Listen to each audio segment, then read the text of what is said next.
Welcome to Praveen academy. और आज date है 10 मार्च 2021। देखते हैं कौन से आर्टिकल्स आज इंपॉर्टेंट है। सबसे पहला आर्टिकल हमारा ईंधन सेल आधारित एयर इंडिपेंडेंट प्रोपल्सन प्रणाली से संबंधित है। क्या है इसके बारे में देखेंगे। सबसे पहले डीआरडीओ द्वारा इसको विकसित किया गया है। दूसरा, ये भूमि आधारित प्रोटोटाइप का सफल परीक्षण है। तीसरी बात ये कि ये प्रणाली से फ़ायदा क्या होगा। यह प्रणाली परमाणु पनडुब्बी को वायुमंडल की ऑक्सीजन की पहुंच के बिना भी संचालित करने की अनुमति देता है। इससे क्या होगा, इससे इस प्रणाली के माध्यम से पनडुब्बी काफ़ी देर तक पानी के अंदर रह सकती है। बाहर आने की आवश्यकता नहीं होगी इसको वायुमंडलीय ऑक्सीजन के लिए। इसलिए ये पनडुब्बी और ज़्यादा घातक हो जाएगी। चलते हैं नेक्स्ट आर्टिकल की तरफ। नेक्स्ट आर्टिकल हमारा स्फूर्ति योजना के तहत क्लस्टर निर्माण कार्यशाला का आयोजन अभी दिल्ली में किया गया है, उससे संबंधित है। क्या है, पारंपरिक शिल्पकारों के लिए क्लस्टर्स बनाने के संबंध में कार्यशाला हुई है। और कहाँ हुई है? दिल्ली में हुई है। इसका उद्देश्य क्या है? हितधारकों को क्लस्टर्स बनाने में प्रशिक्षित करना, जिससे सरकार के प्रयासों का लाभ जल्दी से जल्दी लाभार्थियों को मिल सके। और क्या होगा इससे? उत्पादन गुणवत्ता में सुधार होगा, आय बढ़ेगी। अब स्फूर्ति योजना के बारे में थोड़ा सा और जान लेते हैं कि क्या है। स्फूर्ति योजना पारंपरिक उद्योगों को पुनर्जीवित करने के लिए राशि देने की योजना है। इसको एमएसएमई मंत्रालय द्वारा कार्यान्वित किया जा रहा है, माइक्रो स्मॉल और मीडियम एंटरप्राइजेस एमएसएमई के द्वारा। इसका फुल फॉर्म क्या है देख लेते हैं।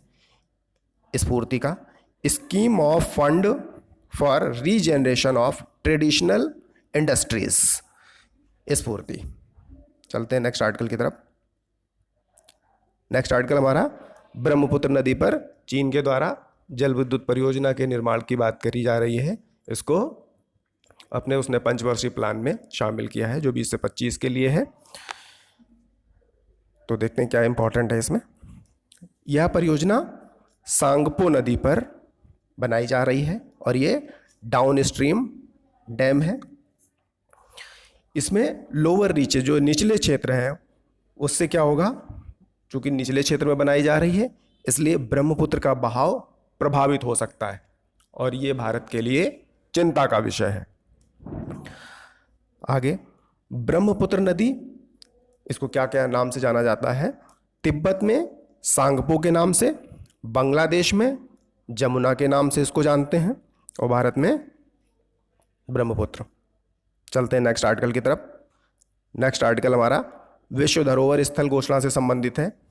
तो इसकी घोषणा किसके द्वारा की जाती है? इसकी घोषणा यूनेस्को के द्वारा की जाती है। अभी भारत द्वारा धौलावीरा 2019 के लिए नॉमिनेटेड किया गया है। इसके अलावा शांति निकेतन, होयसल स्थापत्य के जो पवित्र स्थल समूह हैं उनको 2021 और 22 के लिए नामित किया गया है।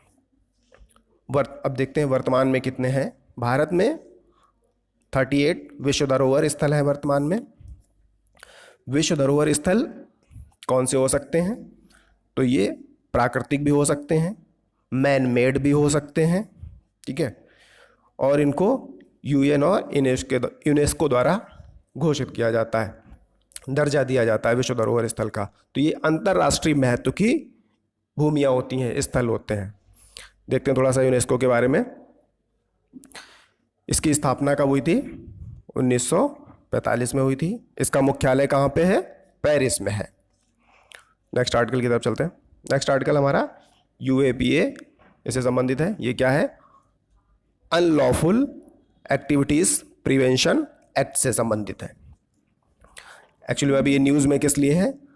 अभी सूरत में स्थानीय कोर्ट ने 122 लोगों को निर्दोष ठहराया है, जिनके ऊपर ये आरोप लगाया गया था कि सिमी द्वारा ऑर्गेनाइज एक मीटिंग में उन्होंने भाग लिया था और उन्हें इस एक्ट के तहत गिरफ्तार किया गया था।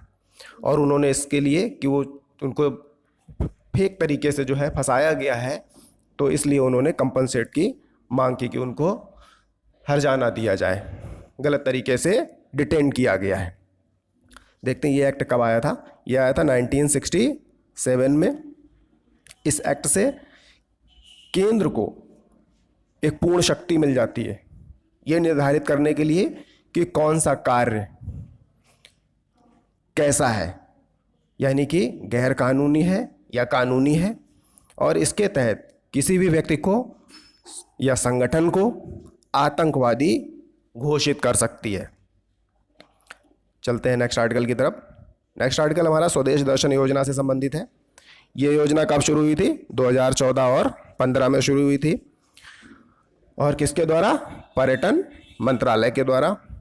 थीम आधारित पर्यटन सर्किटों का विकास करना है इसमें। अभी इसमें ग्रामीण क्षेत्र को एक सर्किट के रूप में शामिल किया गया है, क्योंकि ग्रामीण क्षेत्रों में क्या है, बहुत सारी संभावनाएं हैं पर्यटन की, ऐसा महसूस किया जा रहा है। इस योजना के तहत 15 सर्किटों को चिन्हित किया गया है, और उनमें से एक कौन सा है? ग्रामीण सर्किट। देखते हैं वो थीम आधारित 15 सर्किट कौन से हैं।